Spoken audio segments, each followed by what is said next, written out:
Class 10th के प्यारे विद्यार्थियों नमस्कार। स्वागत है आप सभी का यस के एक्सेलेंस ट्यूटोरियल में। तो आज का जो सवाल है बहुत ही इम्पोर्टेंट है और जो यूपी बोर्ड एग्जाम में जो है पूछा जा सकता है। ठीक है, तो यूपी बोर्ड एग्जाम में जो है इस टाइप के जो है सवाल अक्सर पूछ दिए जाते हैं। माने इस टाइप में जो है आपको तीन तरह से जो है सवाल पूछा जा सकता है। तीन तरह में से कोई एक सवाल इसमें से पूछा जा सकता है।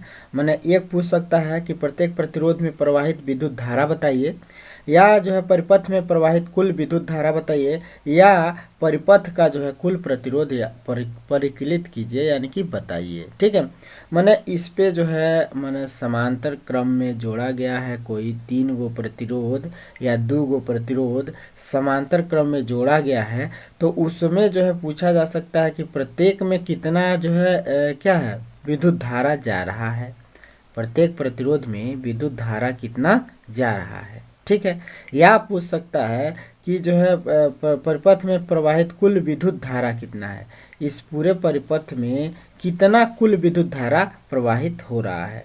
या पूछ सकता है कि परिपथ का कुल प्रतिरोध कितना होगा। माने इस तीन टाइप में ही सवाल पूछ सकता है, इससे बाहर सवाल नहीं पूछेगा पासर और क्रम में संयोजित है तो। ठीक है, तो इस टाइप के जो है सवाल को जो है ये तीनों टाइप जो है यहाँ पे आप लोग अगर सीख लेते हैं तो 100% जो है आप लोग इसको कर पाएंगे। ठीक है, तो देखिए इस सवाल में कह रहा है कि निम्न चित्र में मान लीजिए कि प्रतिरोधों को R1 R2 तथा R3 के मान क्रमशः 5 ओम 10 ओम तथा 30 ओम है। इन्हें 12 वोल्ट बैटरी से संयोजित किया गया है।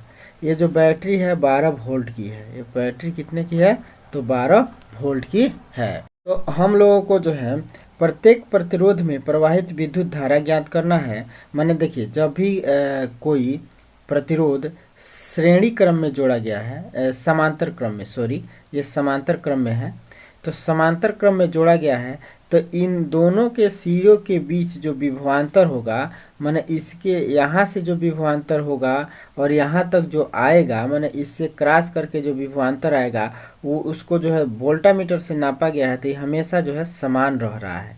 यानी कि श्रेणी क्रम समांतर क्रम में जो भी प्रतिरोध जो है जोड़ा जाएगा तो उसमें विभवांतर जो होगा ना वह समान होगा। इसमें विभवांतर क्या होगा? सब में जो है वोल्टता जो है समान होगी, वोल्टेज इसमें समान होगा, विभवांतर समान होगा। ठीक है, ये याद रखना पड़ेगा कि समांतर क्रम में जोड़े गए प्रतिरोधों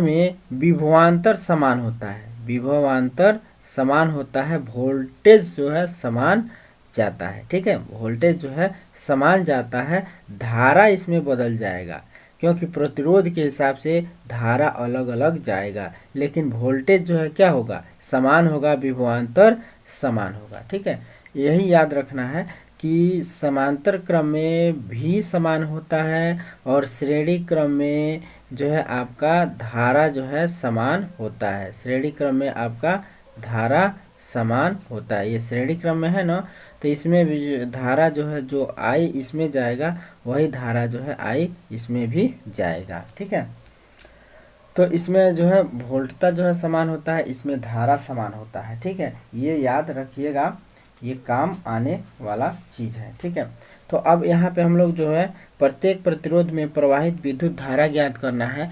तो इसके लिए हम लोग क्या करेंगे? तो जो भी चीज़ें सबसे पहले साइंस में जो भी चीज़ें दी गई है ना उसको जो है हम लोग को लिख लेना चाहिए। तो यहाँ पे हम लोग लिखेंगे हल, और हल में जो है जो चीज़ें हम लोगों को दी गई है उसको जो है लिख लेते हैं। ठीक है, तो हम लोगों को जो है क्या क्या चीज़ें दिया गया है तो हम लोग देख सकते हैं कि R1 R2 R3 जो है क्रमशः दे रखा है। तो R1 का मान दिया हुआ है 5 ओम। ठीक है, R2 का मान दिया हुआ है 10 ओम और R3 का मान दिया हुआ है कितना? तो R3 का मान दिया हुआ है 30 ओम। ठीक है, R3 का मान कितना दिया हुआ है? 30 ओम दिया हुआ है। बराबर करके लिख दीजिए, कोई दिक्कत नहीं है। ठीक है, तो अब जो है हम लोगों को क्या दिया हुआ है, और सिरों के बीच विभवांतर यानी कि वोल्टता दिया हुआ है 12 वोल्ट। ठीक है ना, तो यहाँ पे लिख दीजिएगा बैटरी के 0 पर विभवांतर, चाहे आप लोग डायरेक्ट लिख सकते हैं V बराबर 12 वोल्ट, ठीक है ना, पर विभवांतर।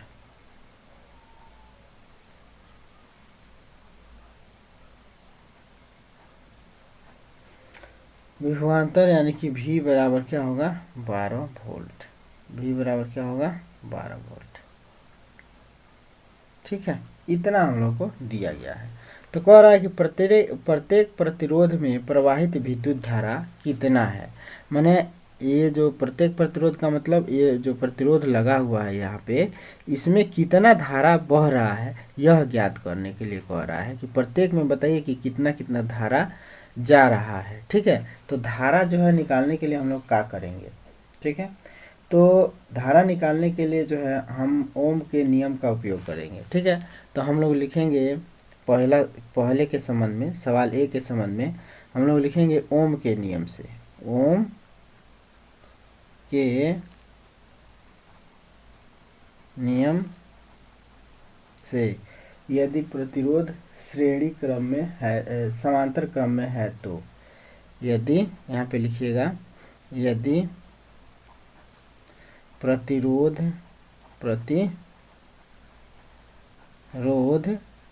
समांतर है तो, समांतर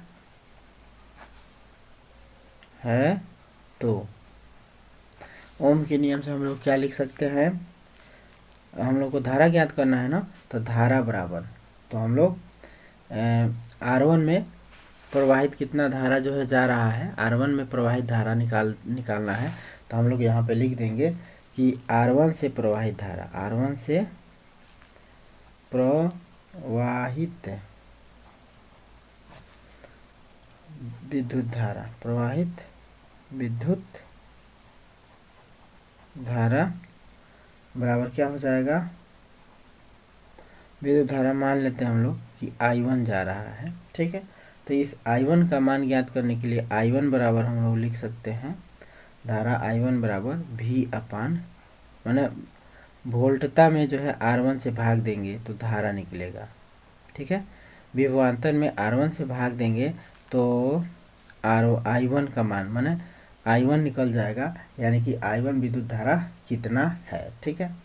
तो V बराबर जो है क्या I1 बराबर या I1 बराबर हम लोग लिख सकते हैं V अपान R1, यानी कि I1 बराबर हम लोग लिख सकते हैं कौन सी, V का मान 12 है तो 12, और R1 का मान जो है कितना है 5, तो यहाँ पे 5, ठीक है। तो ये 12/5 हो जाएगा। अब 12/5 का मतलब 5 दूना 10, अब 5 चौका 20, तो 2.4 एम्पियर, 2.4 एम्पियर, ठीक है। इसी तरह से R2 से प्रवाहित विद्युत धारा ज्ञात करना है, तो I2 होगा, धारा का मान I2 होगा, अलग होगा धारा का मान, तो I2 बराबर हम लोग लिख सकते हैं V अपान R2। तो V अपान R2 का मतलब क्या हो जाएगा, V का मतलब 12, R2 का मतलब कितना है 10, तो 10 हो जाएगा, तो बराबर कितना हो जाएगा 1.2 एम्पियर, ठीक है। इसी तरह से R3 से कितना जो है धारा बह रहा है, तो ये R3 से प्रवाहित विद्युत धारा I3 मान लेते हैं कि होगा, तो I3 बराबर V अपान R3 हो जाएगा। तो फिर V का मान 12 भर देते हैं और R3 का मान कितना हो जाएगा 30, तो यहाँ से जो है कितना हो जाएगा 6 दूना 12, 6 5 30, अब 5 से में भाग देंगे, भाग नहीं जाएगा तो दशमलव लगा के 0 बढ़ा लेंगे, 5 चौका 20, तो इतना एम्पियर, ठीक है, इतना एम्पियर। तो देखिए अलग अलग प्रतिरोध में अलग अलग जो है धारा जा रहा है, माने निकल रहा है, ठीक है। तो श्रेणी समांतर क्रम में जो है फायदा यही है कि जो है धारा वोल्टता विभवांतर दाब समान रहेगा, लेकिन प्रतिरोध के चलते धारा जो है अलग अलग निकलेगा, ठीक है ना, धारा अलग अलग निकलेगा, ठीक है। तो इस तरह से हम लोग प्रत्येक जो है प्रतिरोध में धारा का मान निकाल दिए हम लोग कि I1 का मान, धारा का मान 2.4 होगा, I2 का मान जो है 1.2 होगा, और I3 का मान जो है कितना हो जाएगा 0.4 हो जाएगा, ठीक है। तो आपका जो है ए का सॉल्यूशन हो गया कि अतः हम लोग लिख सकते हैं कि अतः प्रतिरोध R1 में प्रवाहित धारा कितना है, तो 2.4 है। ठीक है, इसी तरह से R2 में प्रवाहित धारा कितना हो जा रहा है, तो 1.2 हो जा रहा है प्रति एम्पियर। एम्पियर जरूर लिखिएगा, मात्रक, विद्युत धारा का मात्रक। और R3 में, ये R2 है, और R3 में प्रवाहित कितना धारा जा रहा है, तो 0.4 एम्पियर का धारा बह रहा है। ठीक है, अब इसके बाद से हम लोग सवाल नंबर बी पे आते हैं। सवाल नंबर बी में कह रहा है कि परिपथ में प्रवाहित कुल विद्युत धारा ज्ञात कीजिए। तो परिपथ में प्रवाहित, यहाँ पे लिखेंगे परिपथ में प्रवाहित कुल धारा। तो परिपथ में प्रवाहित कुल धारा। देखिए दोस्तों, इस सवाल को तो आप हमारे हिसाब से समझ गए होंगे कि प्रत्येक प्रतिरोध में धारा कैसे ज्ञात कर रहे हैं, प्रत्येक प्रतिरोध में धारा कैसे ज्ञात करना है। तो धारा ज्ञात करने के लिए V/R1 R2 R3 ले सकते हैं हम लोग। ठीक है ना, माने प्रतिरोध बदलेगा तो धारा भी बदल जाएगा। ठीक है ना, धारा के व्युत्क्रमानुपाती होता है प्रतिरोध। ठीक है ना, अब यहाँ पे देखिए, परिपथ में प्रवाहित जो है कुल धारा निकालना है, तो हम लोग इस सभी धाराओं का योग कर देंगे। तो परिपथ में प्रवाहित कुल धारा I बराबर टोटल धारा सदिया I, माने टोटल I बराबर हम लोग लिख सकते हैं I1 धन I2 धन I3। ठीक है, तो I1 धन I2 धन I3 कर देंगे। तो I1 का मान कितना है, I1 का मान है 2.4, I2 का मान है कितना है, I2 का मान 1.2, धन में I3 का मान कितना है, तो I3 का मान है 0.4। ठीक है, तो इन सबको जो है जोड़ देंगे। तो सबको जोड़िए, और सबको जोड़ के यहाँ पे इकट्ठे लिख दीजिए एम्पियर। तो सबको जोड़ेंगे तो कितना हो जाएगा, ये हो जाएगा आपका 4 एम्पियर। सबको जोड़ेंगे तो कितना हो जाएगा, 4 एम्पियर। ठीक है, सबको जोड़ लीजिए, 4 2 6, 6 4 10 के 89 ले 1 2 3 3 1 4। ठीक है, तो 4 एम्पियर हो जाएगा। तो परिपथ में प्रवाहित कुल धारा हो गया 4 एम्पियर। अब हम लोग इसका सी सॉल्यूशन देखते हैं। तो सी जो है कह रहा है कुल प्रतिरोध का मान ज्ञात कीजिए। तो कुल प्रतिरोध जो है जिसको तुल्य प्रतिरोध कहते हैं, तो कुल प्रतिरोध यहाँ पे लिखेंगे कुल प्रतिरोध, कुल प्रतिरोध R रो हम लोगों को ज्ञात करना है, RP जिसको कहेंगे, का मान हम लोगों को ज्ञात करना है। ठीक है, तो इसके लिए हम लोग क्या करते हैं, जब समान प्रतिरोध जो है क्या है, समांतर श्रेणी में है, तो तुल्य प्रतिरोध या कुल प्रतिरोध RP बराबर लिखा जा सकता है। ये सूत्र भी होता है 1/R1 धन 1/R2 धन 1/R3 होता है। तो यहाँ पे लिख देंगे 1/R1। तो 1/R1 का मान क्या हो जाएगा, 1/5, धन में 1/R2 इसका मान 10 हो जाएगा, धन में 1/ इसका मान 30 हो जाएगा। ठीक है, अब इसको जो है जोड़ दीजिए। तो इन सबको जोड़ा जाएगा तो 5 10 और 30 का लॉस निकालेंगे तो हो जाएगा 30। ठीक है, ये हो जाएगा 30। तो अब हम 5 से इसमें भाग देंगे तो 5 6 का 30 6 आ जाएगा, और 10 33 तो 3 आ जाएगा, और 30 1 29 तो 1 आ जाएगा। अब सबको जोड़ दीजिए तो 6 3 9 1 10, और 10/30 हो जाएगा। तो 10 1 10 और 10 3 30, तो हो जाएगा 1/3। ठीक है, तो हो गया आपका 1/3, यानी कि 1/RP बराबर 1/3। तो RP बराबर 3। भाई इसको पलटेंगे तो इसको भी पलट देंगे। अच्छा, ऊपर 1 है, अंश 1 है, यह भी 1 है। तो जब अंश ऊपर बराबर हो, ये बराबर में हो दो चीज़ें, तो इसका हर भी जो है क्या बराबर में लिख देते हैं। तो इसलिए R रो बराबर हो जाएगा 3। ठीक है, तो 3 ओम जो है आपका जो है इन सब का जो है प्रतिरोध हो जाएगा।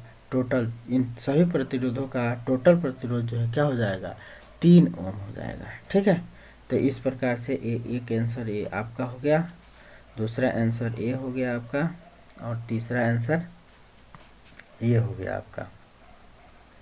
ठीक है, तो इन तीनों टाइप में से कोई जो है सवाल आपसे पूछा जा सकता है कि कह देगा या तो जो है कुल प्रवाहित धारा का मान बताइए, या तो प्रतिरोध का जो है आरपी का मान बताइए। तुल्य प्रतिरोध अक्सर तुल्य प्रतिरोध पूछता है। ठीक है, तो इसको जो है आप लोग अच्छे से प्रैक्टिस कर लीजिएगा।